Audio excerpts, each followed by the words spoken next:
ओम नमो भगवते वासुदेवाय। श्री शिवाय नमस्तुभ्यम। एकादशी के पावन पवित्र दिन की आप सभी को शुभकामनाएं। 2 दिन एकादशी का व्रत किया जा रहा है, 22 दिसंबर और 23 दिसंबर के दिन। साल की अंतिम एकादशी है जो कि मनुष्यों के जीवन में सब कार्य को सिद्ध करने के लिए है और जो हमारे पितृ हैं उनका भी तारण करने के लिए है। जैसे कि कथा में पूर्ण रूप से स्पष्ट है, यह एकादशी अपने आप में पितरों को तारण करने के लिए है और सब जो है पितृ तृप्त होते हैं और सब सुख जीवन में प्रदान करते हैं। आप सभी को इस दिन काले तिल का एक सर्वश्रेष्ठ उपाय करना है जो बहुत सरल है और सब सुख आपको प्रदान करना है। इस उपाय की यही विशेषता है कि यह घर पर ही किया जाता है, कहीं आपको जाने की आवश्यकता नहीं है। कब कैसे करना है ध्यान से सुनिए। सबसे पहले अगर आप 22 तारीख को व्रत कर रखे हैं तो भी इस उपाय को कर सकते हैं, 23 को कर रहे हैं तो भी इस उपाय को कर सकते हैं।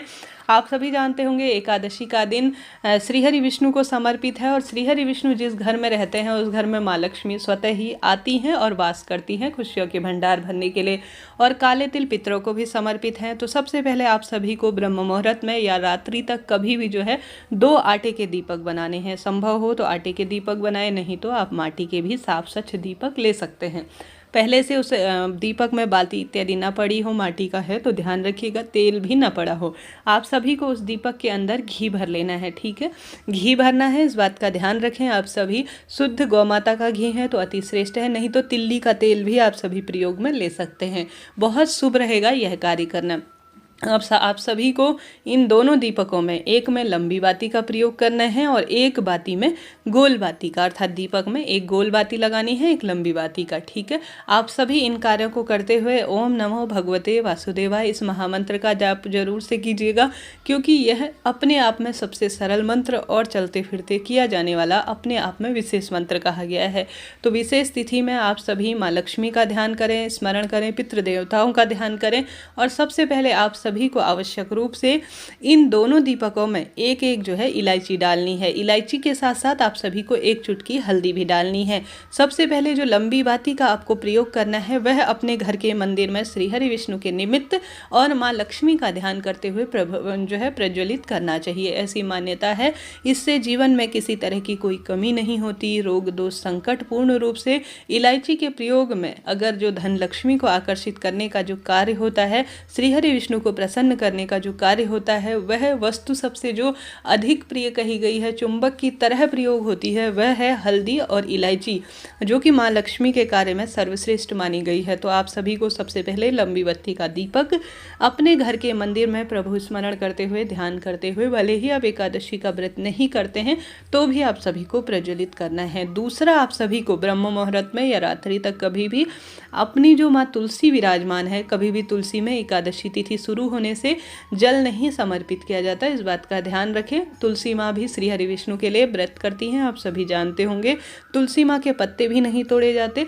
अब जो गोलबाती का दीपक है वह लक्ष्मी माँ और श्री हरि विष्णु का ध्यान करते हुए संयुक्त रूप से आपको तुलसी माँ के समक्ष एक चुटकी हल्दी डालकर और आवश्यक रूप से एक जो है इलायची डालकर जरूर से जो है प्रभु मंत्र स्मरण ध्यान करते हुए कि हे तुलसी मैया, हे श्री हरि विष्णु, हे माँ लक्ष्मी, मेरे पितृ जो हैं वह अतृप्त अवस्था में हैं, आप सभी जो है इस मोक्षदा एकादशी में उन्हें वैकुंठ में स्थान प्रदान करें और मेरे जीवन में खुशियों के भंडार भरे, यह प्रार्थना करते हुए यह विशेष दीपदान आप सभी को विशेष एकादशी, जिसे मोक्षदा एकादशी के नाम से जाना जाता है, नाम से ही स्पष्ट है, आप सभी को सरलतम तरीके से प्रज्वलित करना है। यह कार्य आपको करने के साथ साथ एक दीपक अपने पितरों के नाम का, अपने जो है पितृ जो किसी भी स्वरूप में अधोगति में गए हैं या किसी भी स्वरूप में गए हैं, उनके नाम का आप दोनों तिथियों में किसी भी एक तिथि पर अपने घर के मटके के पास लगा दीजिएगा। पितरों के नाम का लंबी बाती का प्रयोग होता है और एक चुटकी काले तिल डालते हैं या सामान्य तरीके से करते हैं तो अत्यधिक शुभ ही शुभ है।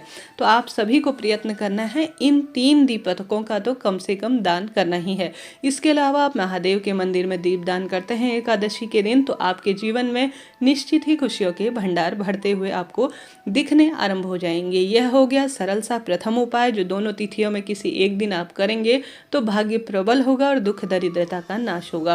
प्रथम उपाय यह हो गया जो बहुत सरल है। दूसरा उपाय इस तरह से है जिसमें गुरुजी कहते हैं आप सभी को विशेष तौर पर जो एक जल का लोटा है घर के मटके से भर लेना है। भर लिया, उसमें आपको एक चुटकी काला तिल डालना है। अपने पितरों का ध्यान करते हुए, अपने पितृ देवताओं का स्मरण करते हुए ओम सर्व पितृ देवाय नमो नमः कहते हुए ओम नमो भगवते वासुदेवाय या श्री शिवाय नमस्तुभ्यम, इन 3 सरल से मंत्रों में से किसी भी एक सरल से मंत्र को चुनकर और एक गोल बाती का एक गोल बाती और एक लंबी बाती, 2 बाती का आपको प्रयोग करना है। एक पितरों के नाम का होगा इसमें, एक होगा जो है श्री हरि विष्णु के निमित्त। जो मैंने पहले दीपदान बताया वह अलग है। आप सभी को यह उपाय पीपल वृक्ष की जड़ में करना है। साथ के साथ प्रथम उपाय करें, चाहे तो दूसरा भी करें, इच्छा आपकी है, चाहे तो किसी एक उपाय को चुनकर कर लीजिएगा। गुरुजी की अलग अलग कथाओं में अलग अलग उपाय बताए जाते हैं, वही आपको बताने का प्रयत्न कर रही हूँ। आप सभी को 2 बाती का दीपक अर्थात 2 बत्तियां, एक पितरों के नाम की, एक श्रीहरि विष्णु के नाम की, और एक बर्तन में आपको काला तिल और आवश्यक रूप से जो है थोड़ा सा संभव हो तो गंगा जल, नहीं तो सामान्य जल भरकर ले जाना है। पीपल वृक्ष में स्वयं श्री कृष्ण भगवान कहते हैं वृक्षों में मैं पीपल हूँ। पीपल वृक्ष की पूजा एकादशी व्रत के दिन सर्वश्रेष्ठ कार्य में मानी जाती है। साथ के साथ शुक्रवार का दिन है तो कहना ही क्या। अगर आप सभी जानते होंगे, सबसे पहले आप सभी को काला तिल मिश्रित जल जो है पीपल वृक्ष की जड़ में सींचन करना है। आप सभी जानते होंगे जब भी पैतृक कार्य होते हैं तो पीपल वृक्ष की महत्वता अपने आप में अद्भुत है और यह गीता जयंती के रूप में जानी जाती है। श्री कृष्ण भगवान ने इसी दिन अर्जुन जी को गीता का ज्ञान देना आरंभ किया था, जिस कारण से इसकी महत्वता और अधिक बढ़ जाती है। आप सभी को आवश्यक रूप से जो आप काला तिल मिश्रित जल या उसमें गंगा जल जो भी आपके पास है, पितरों का ध्यान करें, श्री हरि विष्णु का स्मरण करें, आपको पीपल वृक्ष की जड़ में समर्पित कर देना है। साथ के साथ 2 दीपक पीपल वृक्ष की जड़ में संभव हो तो आप सभी प्रज्वलित करने का प्रयत्न करें। लंबी बाती का घी का दीपक अपने पितरों के लिए करें, दक्षिण दिशा की ओर उसका मुख होगा। गोल बाती का दीपक आप अपने श्री हरि विष्णु के निमित्त जो है और माँ लक्ष्मी के निमित्त ध्यान स्मरण करते हुए पीपल वृक्ष की जड़ में जो है आप सभी प्रज्वलित करें। साथ के साथ आप सभी पीपल वृक्ष को स्पर्श करें, अपनी मनोकामना बोलें 3 बार और आप साथ के साथ अपने पितरों का तारण हो यह प्रार्थना करते हुए पीपल वृक्ष की 7 परिक्रमा या 3 परिक्रमा या 108 परिक्रमा एकादशी व्रत के दिन लगा देते हैं तो सोने में सुहागा के स्वरूप में यह जाना जाता है। तो यह कार्य आप सभी करने का प्रयत्न करें। चाहे तो कहीं नहीं जा सकते तो घर में प्रथम वाला उपाय करें, माँ तुलसी वाला। दूसरा भी करते हैं तो शनिवार को भी एकादशी है तो सभी सुबह अत्यंत श्रेष्ठ है, किसी एक दिन को चुनकर कर लीजिएगा। 2 उपाय हमने जान लिया, बात करते हैं तीसरे उपाय की। गुरु जी कहते हैं गंगा के जल में आपको 7 बेलपत्र डालनी है। एकादशी तिथि शुरू हो तब से बेलपत्र नहीं तोड़ी जाती, आप जानते होंगे, वर्जित है एकादशी तिथि में बेलपत्र भी तोड़ना। तो आप सभी को एक शिव पर चढ़ी हुई बेलपत्र काम में ले सकते हैं या पहले से उपयोग की हुई बेलपत्र भी आप काम ले सकते हैं। 7 बेलपत्र आपको जल के पात्र में डालनी है। एक पात्र में गंगा जल डाल लीजिए, 7 उसमें बेलपत्र डाल लीजिए। श्री शिवाय नमस्तुभ्यम मंत्र का जाप कर आप सभी को चले जाना है शिव मंदिर। शिव मंदिर में आप सभी आवश्यक रूप से गुरुजी कहते हैं जो गंगा का जल है वह मेरे पितरों का तारण हो और सब कष्ट सदा सर्वदा के लिए दूर हो, यह प्रार्थना करते हुए जो नंदी जी महाराज का उठा हुआ पैर है उस स्थान पर आपको गंगा जल समर्पित कर देना है।